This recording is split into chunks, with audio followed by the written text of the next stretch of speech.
بات یہ کہ جس طرح آپ سرکاری مشینری احتجاج کے دوران کی جو نکالنے والی آپ نے سرکاری مشینری کا استعمال کیا، کیا آئین اور قانون آپ کو اس چیز کی اجازت دیتا ہے کہ آپ سرکاری مشینری کے ساتھ پنجاب میں مفاد میں چلائی گئی؟ آپ کون سے چینل سے ہیں؟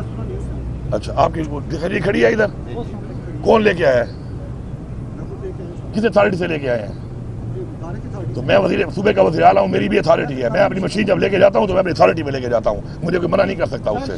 جو اتھارٹی آپ کے پاس ہے اپنے چینل کی اور آپ ڈھیر لے کے پھر رہے ہیں، تو میری اتھارٹی جو میری مشین ہے میرے صوبے کی، جس کا اس وقت ماشاء اللہ میں چیف ایگزیکٹو ہوں، تو وہ میری اتھارٹی میں لے کے آؤں گا، دب کے لے کے آؤں گا. اس سے بھی زیادہ لے کے آؤں گا، دیکھتا ہوں کون روک سکتا ہے مجھے. سر شہر افسر مروت صاحب کہہ رہے ہیں آپ کے جو رہنما ہیں وہ کہتے ہیں کہ بطور وزیر اعلیٰ حکیم گنڈا پور ہمیں سپورٹ کرتے ہیں، لیکن ان کو بطور وزیر اعلیٰ احتجاج میں شریک نہیں ہونا چاہیے تاکہ وفاق کو گورنر راج لگانے کا موقع نہ ملے. بات یہ ہے، اگر ہم نے ڈرنا ہوتا نا گورنر راج سے، یا ہم نے اگر صرف حکومتوں کے لیے سیاست کرنی ہوتی، تو پہلے تو ہم نے اپنی حکومتیں خود نہ توڑی ہوتی. تاریخ کو دیکھا کریں نا، پھر پرکھا کریں چیزوں کو. پہلی بات. دوسری بات یہ کہ مجھے اگر حکومت بچانے یا وزیر اعلیٰ بننے کا شوق ہوتا نا، تو میں پھر اپنے وہ سیاسی جو اقدامات ہیں اس طریقے سے نہ کر رہا ہوتا. ہم نے اپنی مقصد کو دیکھنا ہے. حکومتیں، گورنر راج، یہ جیلیں، یہ پرچے، یہ ہمارے راستے نہیں روک سکتے. یہ کلیئر ہے بات.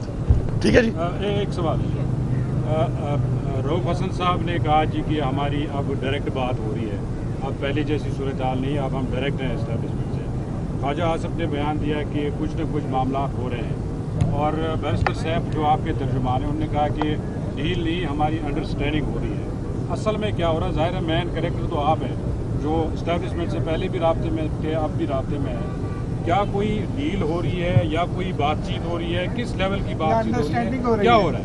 میں پھر وہی ریپیٹ کروں گا کہ جو بندہ جو بات کر رہا ہے یا اس کا کوئی اگر رابطہ ہے تو وہ بتا سکتا ہے اس کے بارے میں کہ ڈائریکٹ ہے، انڈائریکٹ ہے، بڑے سے ہے، چھوٹے سے ہے، درمیانے سے ہے. میری جو آپ کہتے ہیں میرے مذاکرات ہوتے رہے ہیں، تو عمران خان صاحب نے ایک وقت میں خود ہی کہا تھا کہ مذاکرات کے لیے یہ لوگ میں اجازت دیتا ہوں کہ مذاکرات کر لیں، پاکستان کے لیے مذاکرات کرنے کو میں تیار ہوں. نے خود بھی کئی دفعہ بولا. بعد میں انہوں نے کہا کہ مذاکرات اب ہم نہیں کریں گے. تو اس کے بعد میرے تو نہیں ہو رہے، جن کے اگر ہیں تو وہ کر سکتے ہیں، وہ اگر کر رہے ہیں تو اپنی بات کا وہی جواب دے سکتے ہیں. میری ایک بڑی کلیئر بات ہے کہ میں جہاں پر ہی بیٹھتا ہوں، کیونکہ میری انٹریکشن تو ہوتی ہے، ظاہری بات ہے، کیونکہ میں ایک آفیشیل ایک سیٹ پہ ہوں اور آفیشیل انگیجمنٹ ہماری ہوتی ہے، تو میں اس میں یہ باتیں کرتا رہتا ہوں، ان باتوں پہ بات کرتا رہتا ہوں. اور میں ہمیشہ یہ بات کہتا ہوں کہ ہم سب کے لیے سب سے جو پہلی چیز ہے وہ پاکستان ہے. آج پاکستان کو نقصان ہو رہا ہے، آج پاکستان پیچھے جا رہا ہے. آج پاکستان کو جن ہاتھوں میں دیا گیا ہے، جس طریقے سے دیا گیا ہے، جن کی طرف سے دیا گیا ہے، کن وجوہات پہ دیا گیا ہے، آگے بڑھنے کے لیے ہمیں بڑے ظرف والے فیصلے کرنے پڑیں گے.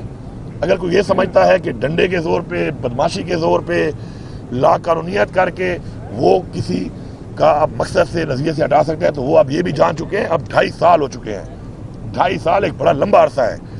اب ان کو پتہ چل گیا ہے کہ جو بھی ایسے تھے بزدل، بکاؤ، کمپرومائزڈ، وہ سارے اب نکل چکے ہیں. جان چھوٹ گئی ہے. اب جو ہے نا، اب وہ نکھرے ہوئے لوگ آ گئے ہیں.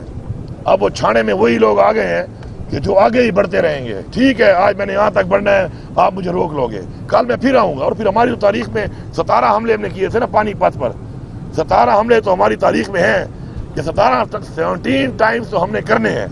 وہ تو ہمیں اپنی تاریخ بتا رہی ہے. ابھی تو ہم نے 1-2 کی ہیں، ابھی تو انشاءاللہ سے پہلے یہ اچیو کر لیں گے. Thank you.